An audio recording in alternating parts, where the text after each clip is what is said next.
سلام البنات، معكم قناة مولا كوسمتيك بلوس. كنرحب بكم جميعا، كنتمنى تكونوا بخير وعلى خير ان شاء الله.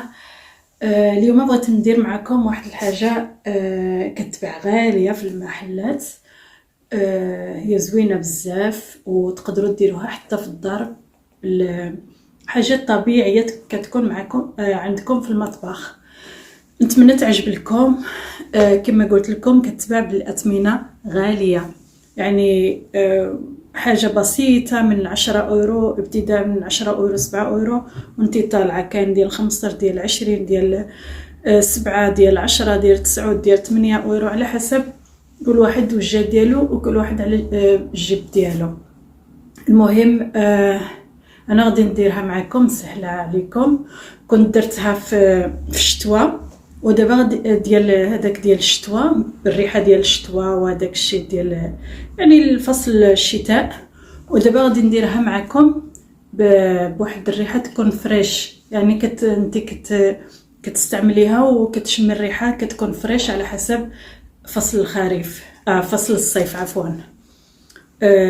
كيجي الشمس كيجي الصاد، كتبغي واحد الريحه تكون فريش. المهم هاد الحاجه هي التقشير او التبريمه او كما بغيتو تسميوها. هي بيلينغ باللغه العامه، هي بيلينغ. كتستعملوها للذات ديالكم، يعني التقشير ديال الذات ديالكم. وننصحكم وقتاش ديروا التقشير حتى تغسلوا بالصابون مزيان كيحيد الوسخ، عاد كديروا هذاك البيلينغ. هذا البيلينغ اللي غادي ندير معكم هو كيعطيكم ريحه زوينه للذات وكيرطب لكم الذات وكيبيض الذات في نفس الوقت. فيه المواد طبيعيه وزوينه بزاف، وفيها السينك، فيها الفيتامينات، وفيها يعني فيه الكوك، هو زوين بزاف للبشره. وفيه العسل الحر، هو زوين الالتهابات واي جروح كتكون عندكم في الذات ديالكم كيحيدها. وفيه غادي انا نحط فيه زيت اللوز، كذلك هي صحيه زوينه بزاف للبشره، فيها فيتامينات كثيره اللي كتصلح للبشره. وفيه غادي نحط على حسب بغيتو تحطوه ولا ما تحطوش زيت زريعه الكتان. وفيه السكر، انا غادي نحط سكر بني، تقدروا تحطوا حتى يعني سكر سنيده، تقدروا تحطوا حتى الابيض ماشي مشكل. الحامض هو فيه فيتامين سي، وفي نفس الوقت كيبيض لكم الذات ديالكم. نخليكم مع الوصفه. كما قلت لكم عندي هنايا الكوك، زيت الكوك ذوبتها شويه، نحطها هنا فين غادي نخلط كاع جميع العناصر، نحطو هنايا. ونحط عليه هاد العسل ذوبتها كذلك، كنخليهم حتى كيبردوا شويه، لان باش نخلط معهم الحامض ما خصهمش يكونوا سخونين، خصهم يكونوا باردين. هنا خلطت العسل، يعني سخنتها، كنقصد سخنتها مزيان. كنحط عندي هنايا 2 معالق ديال زيت الكوك، 2 معالق ديال العسل، وغادي نستعمل شويه ديال الحامض على حسب 1 معلقه كبيره.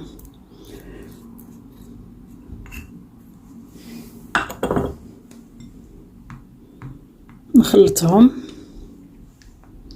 هاد الشيء من بعد غادي يبرد، غادي يولي يعني شاد راسو، يعني كما كتعرفوا البيلينغ هكا. وانا عندي هنايا زيت اللوز، ها هي كتستعمل للاكل وكذلك للتجميل لانها بيو. كنستعمل على حسب 1 المعلقه صغيره، زوينه بزاف للبشره زيت اللوز.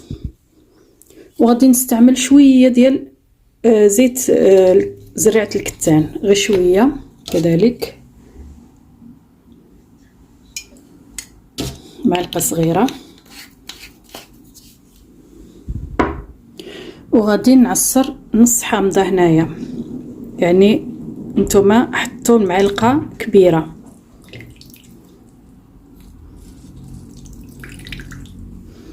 صافي ونخلطهم.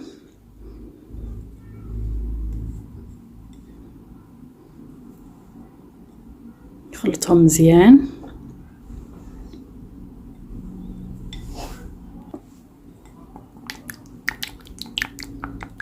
هكا نبقى نضرب فيهم حتى كيتجانسوا هذوك العناصر كاملين مع بعضياتهم، ما يبقاش هذاك الزيت طالع الفوق. وفي الاخير عاد نحط عليه هذاك السكر على حسب الكميه اللي عندنا ديال هاد العناصر اللي ذوبتها، ديال الزيت وديال العسل وديال الكوك وديال الحامض. هكا كنخلطو مزيان ونحط عليه السكر. كنحرك وكنحط السكر. انا عندي السكر بني، ماشي ضروري تستعملوا اي سنيده عندكم.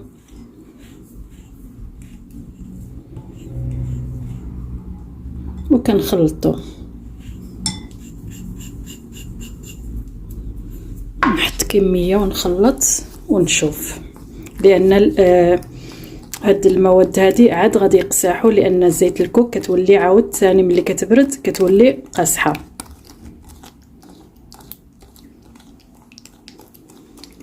نزيد شويه، يعني انا عندي هنايا تقريبا 2 معالق كبار ديال السكر. مهم كما قلت لكم على حسب العناصر اللي حطيت قبل، السكر كتحطوه على حسب العناصر حتى كيولي شويه قاصح.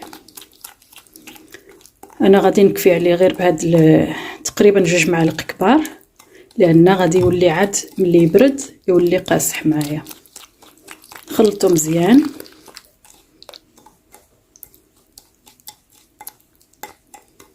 اللي بغات حتى تحك فيه قشره ديال الليمون، الا بغات الريحه تكون قويه ديال الحامض،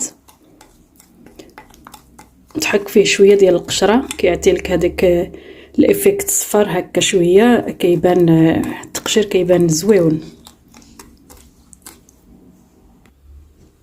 المهم انا جبت هادو ملي كيخواو كنخليهم، لان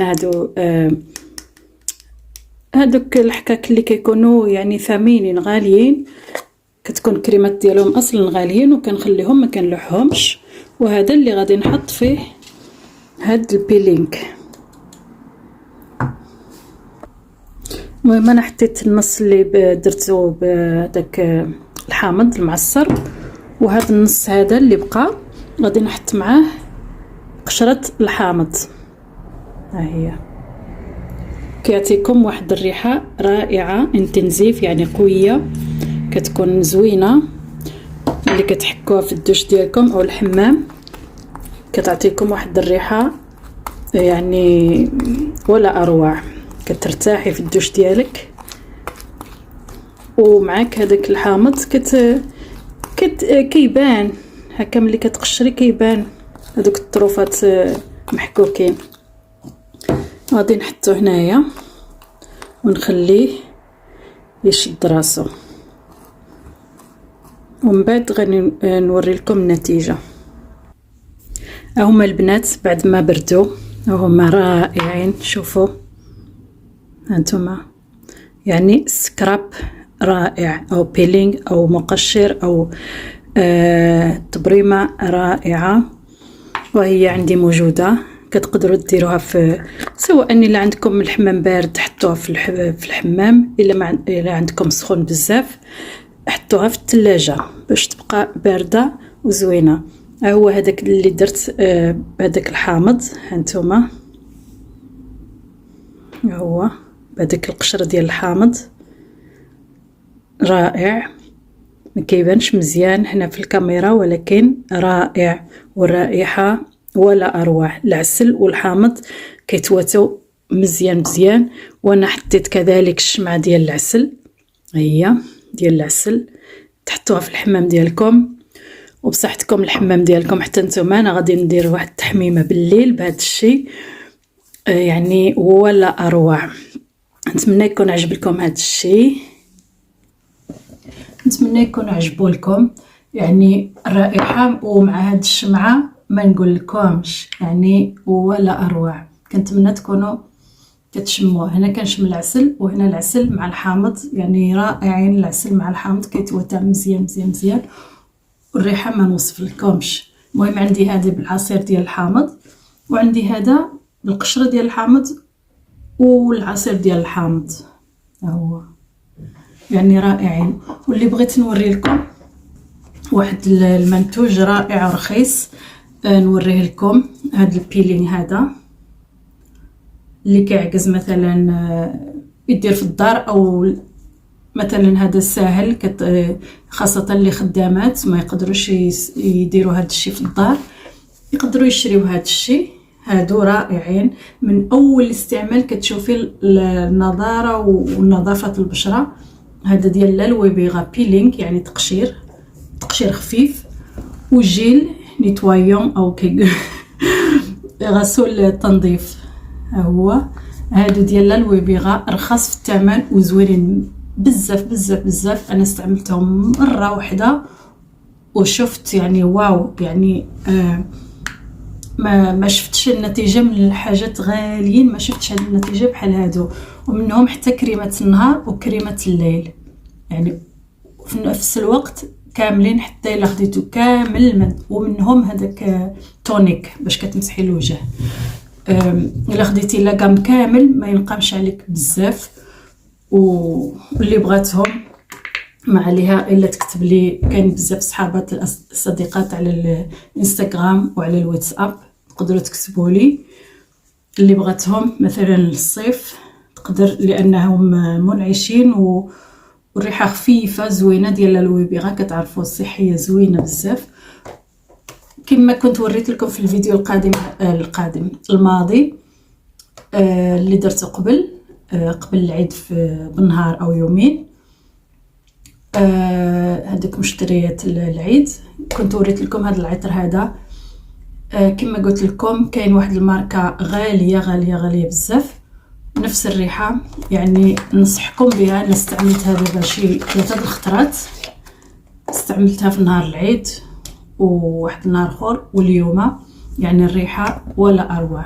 الريحه الصيف رائعه، هي صيفيه ورديه شويه. ومهم ماشي الريحه اللي كيحرك بها الراس. هي قرعه كبيره ديال 100 وبالثمن رخيص زوينه. وكاين في عده الاشكال والانواع، والريحه كذلك بالحق هذه للصيف ننصحكم بها. المهم اللي بغات تسولني عليهم على هاد المنتوجات هادو العطر او التنظيف ديال البشره، ما عليها الا تكتب لي على الانستغرام او الواتساب.